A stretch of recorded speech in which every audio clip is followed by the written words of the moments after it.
Creating a garden which is lush and full of color always starts from the ground up.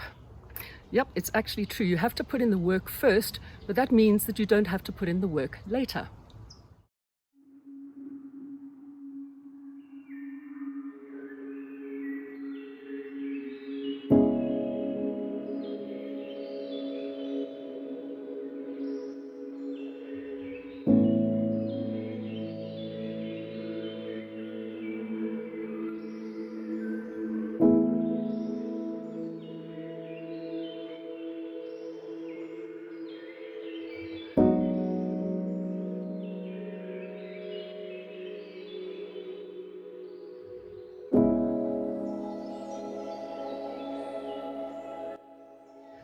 One thing that happens is that you have a lot of people who might ask, well, I really want a very lush green garden, almost a tropical style garden, but you live in Johannesburg, and a lot of the time our weather, our climate are not actually right for that.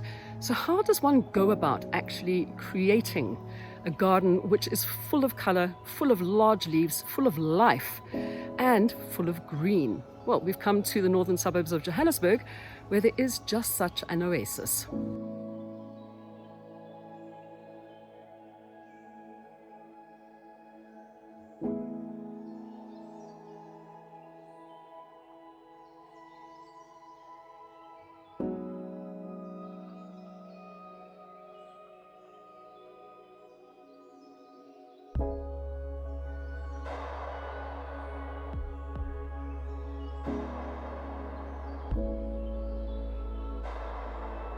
Debbie, this garden is so lush and just so full. I mean, you can't believe for a second that you're actually sitting in the middle of Johannesburg. How on earth did you manage to get it like this? Well, first of all, it's 26 years old, so it's taken us not just 5 minutes to get it here. We've been working on it, obviously, for ever since we moved in, basically. But I think that the key to any good garden is the soil. I believe very, very firmly that if you've got good, healthy soil that's able to support and feed the plants, that you can basically get it growing. And about, I think 12, 15 years ago, I decided to go completely organic. I don't believe that chemicals are good for the environment. I don't believe that they're good for us. And so we stopped using any chemicals or any sprays or anything like that in the garden. And what I've spent my time doing ever since then is really working on the soil. And twice a year we bring in a big load of compost and mulch the whole garden with compost. And then of course any leaves that might fall at this time of year or even during the year, we basically sweep up and just throw straight back into the flower beds. First of all, they act as a mulch and help to insulate the soil, keep it more cool, keep it more moist, stop evaporation. But also, they act as a foraging zone for earthworms and shongololos and birds and creatures like that. And ultimately, those foraging creatures help to process the leaves and feed them back into the soil, which once again will feed the plant. So it's an ongoing process. In the vegetable garden, which is not looking marvelous at the moment because we're kind of in between seasons and I haven't planted my winter crops yet. But for the vegetable garden, I have an earthworm farm, and normally what I do is take the earthworm castings and the earthworm tea and use those to enrich the vegetable garden so that we know that we are 100% organic when we harvest and eat from there.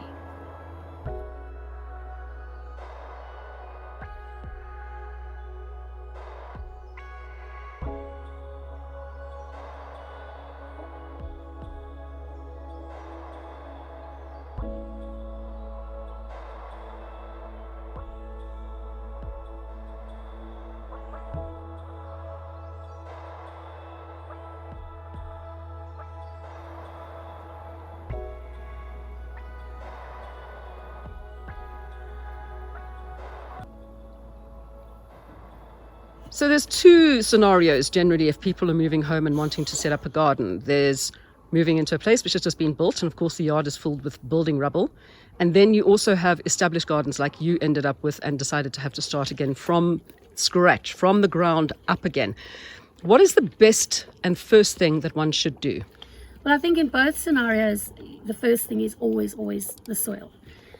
If we look at a new build, if we look at a house that's been newly built, often there are big issues with soil, because first of all, the topsoil gets stripped as part of the building process. They often remove topsoil to dig foundations, etc., etc., and you end up dealing with almost a bit of a subsoil kind of scenario. So sometimes it means that you need to bring a bit of topsoil in, number one. But number two, if there is sufficient topsoil, very often what's happened, because of the nature of building, they mix cement and they drive vehicles up and down and they offload bricks, the soil often becomes very, very compacted.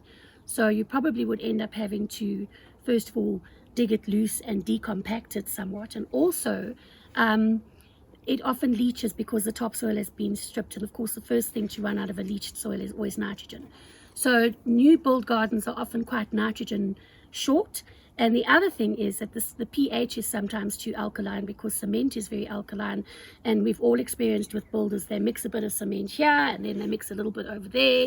And the water from the mixing runs all over and it seeps into the soil, and you end up with a bit of an alkalinity issue. So the best way to fix it is to put a nice thick layer of compost over the whole site once you've cleared all the building rubble and junk off of it. And then basically dig that compost in, and while you're busy digging it in, that will help to relieve the compaction. It will start addressing nutrient deficiencies, because compost is very, very rich in nutrients. Compost won't always heal the acidity, the alkalinity problem, I beg your pardon. Sometimes you might need to bring in a little bit of acid compost just to try and balance that out. But that would be the starting point. And I would always, always, always start with that organic process before I did anything.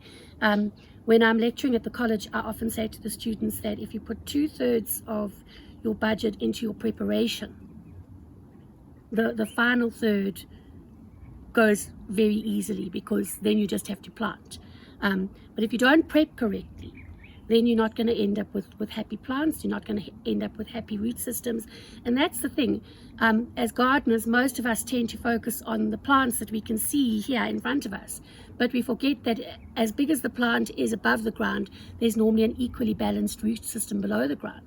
And if the roots are unhappy and not getting enough food and water, how can the rest of the plant be happy? So spend your time making the roots happy. It's not always obvious, but then you're going to have a happy plant. When it comes to an established garden, often with established gardens, when you want to restart, you might be dealing with bigger trees and shrubs. And if the garden's been left or neglected for a long time, sometimes the trees have overgrown, you're not getting enough light, you're not getting enough air circulation. So one of the initial things that I would do would be to assess existing trees and shrubs, see what needs to be pruned, see if there's anything that's dying that may need to be removed, see if there are any invasive species that need to be taken out. And once I've kind of done that and allowed more light and air circulation, straight back to the soil. Bring in loads of compost. Remember that bigger trees and shrubs are bigger feeders, they need more. So you need to supplement it. You need to make sure that you put more compost in, more fertilizer in, to allow them to take what they need and leave for the plants that we want to put in the understory, that we're wanting to use to create the floor of an established garden.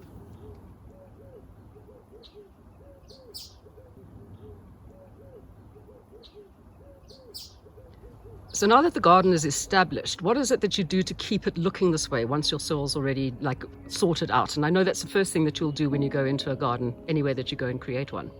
Yeah, always the soil first, but obviously soils become depleted, especially when a garden is as established as this one. This garden's about 26 years old.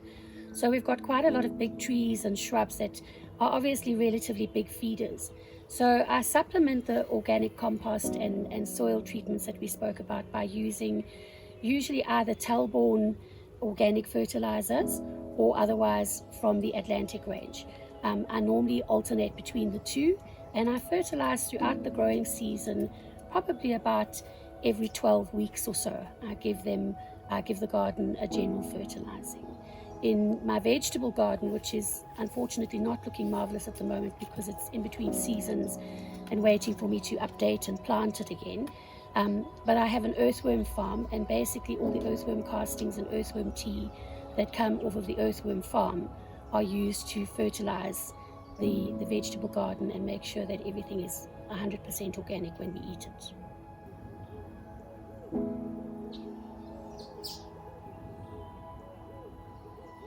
This is your version of something that's not in flower. Well, really, come on. Well, it's not looking its best. You have to understand at this time of year we're kind of slap bang between summer and winter. We're heading into autumn, and a lot of the flowering plants, things like your roses, are starting to go over. The statice and the perennials are still flowering, but they're going to start. They're not flowering as much as they were flowering through the summer months and obviously in early spring. I suppose that's what I'm trying to say. And I think that that's something that we need to bear in mind. Often I have customers that will phone me and say, oh, I've seen this and this and this flowering. I want one of those. And actually you needed to have planted it 3 or 4 months ago in order to get it flowering now. So I think that that's something we need to be conscious of, the seasons and how and when we plant. But one of the things that I like to do is use perennials for color rather than annuals for color. Annuals are lovely, but they are short-lived and they're quite hard work. You've got to keep changing them.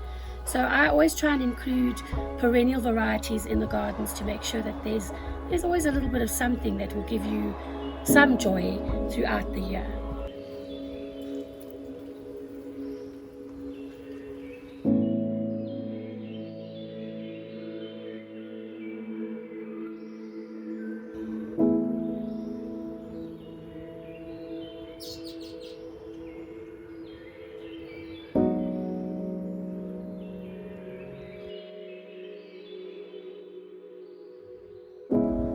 One of the reasons we've planted a succulent garden on the verge is to reduce our water load.